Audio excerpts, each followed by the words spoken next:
So who wants to just yell out a page number between 1 and, say, 20? 17. Well done. Mindfulness is awareness. So I'll recite this. The idea is, you'll read this later on. Listen with the beginner's ear. Right? Just be attentive, but in a way that's not trying so hard, if that makes sense. It's challenging to somehow have our awareness be there without it knowing where to go.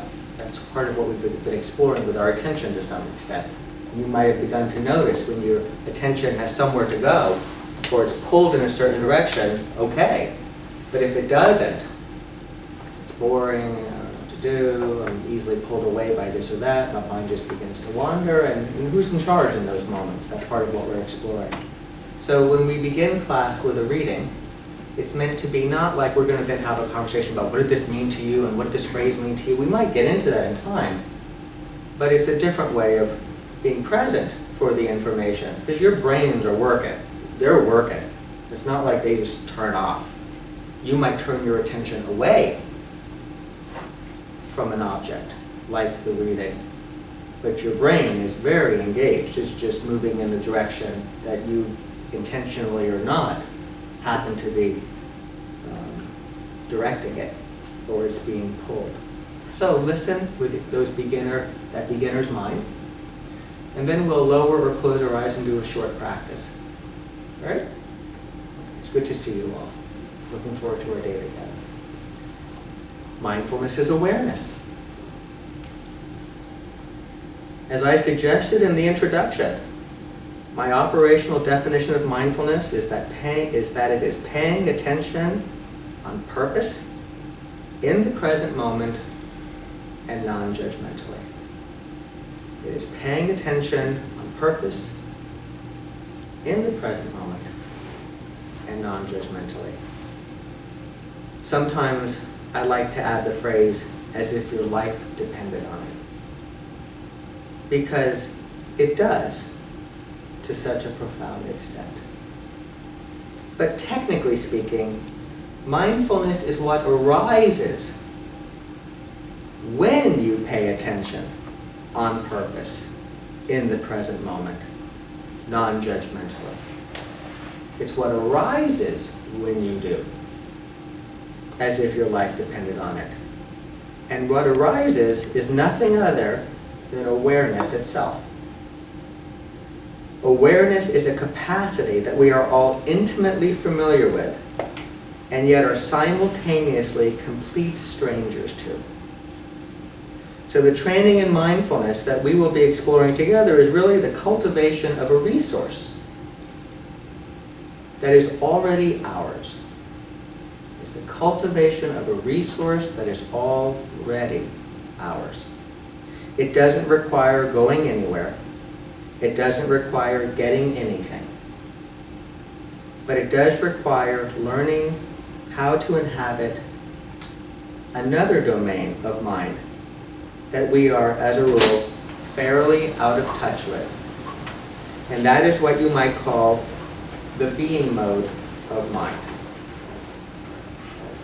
And because, as you might have noticed, an object entered the room, some of our attention was directed towards that object. Makes perfect sense. The mind is keenly attuned to changes in circumstances. Our attention is keenly, and perhaps for very good reasons, able to notice when something changes, and that change is apparent because of a sound, or a shift in lighting, or movement. Interestingly, it's not very good if you just have it where you're looking at something, and then something changes, but you don't notice that it changed. It changed sort of in the background. There's been some very interesting research looking at somebody sort of talking to somebody, asking a question, and this is part of a research project, and somebody comes walking by with a big pane of wood or something, a panel of wood, and so they cross right between them. And as they do, there's a swapping, and the person that is there after after a second later is a different person, continuing that conversation. And so often, there wasn't movement necessarily. That person wasn't moving. There wasn't like light shining on something to draw one's attention to it. There wasn't a bizarre sound. It was a very passive switch. And oftentimes the subject just keeps talking, completely oblivious to the fact that they're talking to a different person. But when there's sound, so thank you for creating the opportunity for an exploration, our attention goes. And some of our attention went. So probably if I were to say, let's write down what we remember about this, there might be, for some of you, more recall for the first part than the last sentence. Does that make sense? If your attention was even temporarily pulled away. This is what Paul Singerman's also talking about in his piece. So,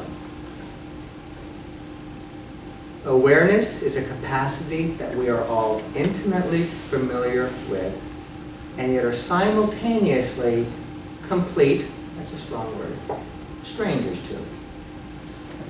So the training in mindfulness that we will be exploring together is really the cultivation of a resource that is already ours. The cultivation of a resource that is already ours. I would imagine that most of you remember it up to that point. It doesn't require going anywhere. It doesn't require getting anything. But it does require learning how to inhabit another domain of mind that we are, as a rule, fairly out of touch with. Now, if that's confusing to you, it should be, right? Because it's inhabiting another quality of mind that we are unfamiliar with. So how could we necessarily understand what that's even referring to? And that is what you might call the being mode of mind. The being mode of mind. So let us bring ourselves into a posture that's upright and stable. The mindfulness practice that we'll explore now invites us to shift from doing to being. But as some of you have indicated in your insight timer messages to me, the doing seems to just be a persistent part of the way that we engage in the moments of our life.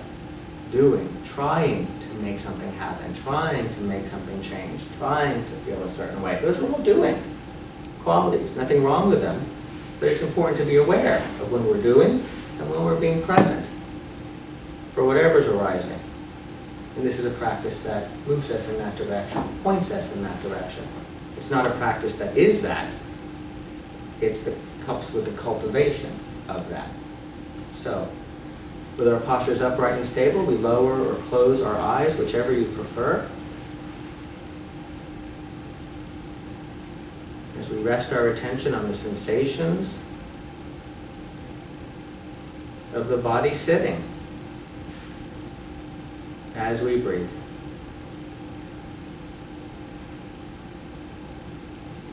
Aware of the posture.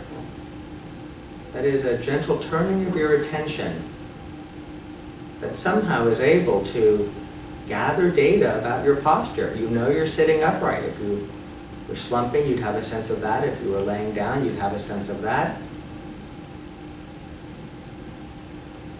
We don't have to try. It's a turning of the attention, an inclining of the mind in the direction of our posture. Upright, stable, so an adjustment can be useful from time to time. Not because we need to have an upright posture, but because it's in the service of paying attention. It tends to be helpful. Aware of where our body makes contact with the chair. You've been sitting here now for at least 15 minutes. But by directing your attention to the sensations of where your bottom meets the chair beneath you, or your back, maybe making contact with the back of the chair behind you, you're more aware of something that a few moments ago you weren't, because you're turning your attention in that direction.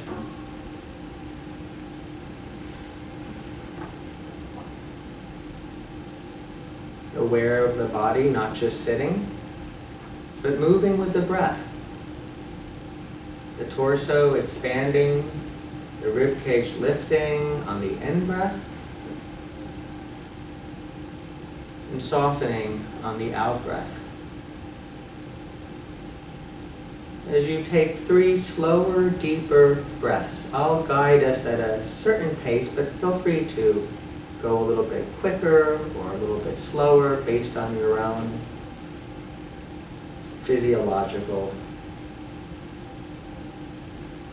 way in this moment. As we breathe in and out, breathing in and breathing out, a full, deep exhalation all the way, but not straining. So it may be a little effortful. And then breathing in and breathing out.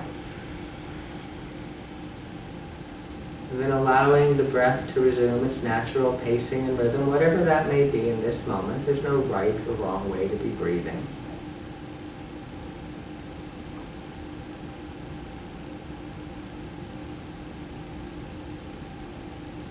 We're interested as we shift from changing the breath pattern to being aware of the breath.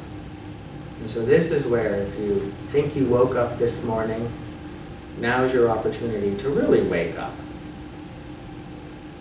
Even if you're tired. And so for the next few moments, you'll be put to the task, especially if you're a little tired. But that doesn't need to get in the way of your capacity to pay attention. If you're sort of in the driver's seat. And so for the next few moments, in the closing part of this practice, you're on your own, but with a simple instruction. Rest your attention on the sensations of the breath flowing through the body. Not trying, being present for the sensations of the breath as it flows through the body. You don't have to do anything. It's being done.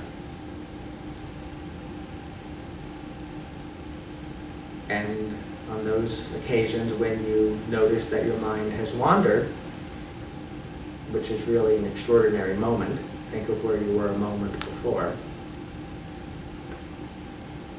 a gentle returning to the sensations of the breath flowing through the body.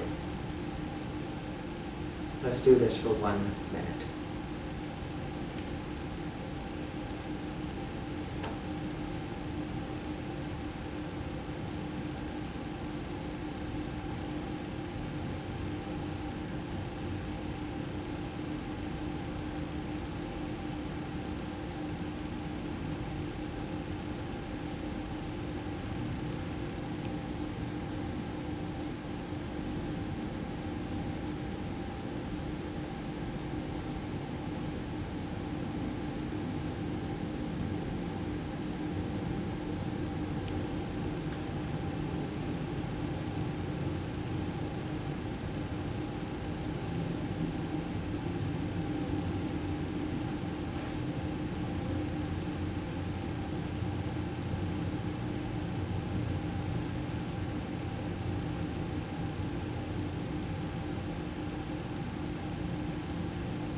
In the next moment or two, when you're ready, lifting the gaze, opening the eyes.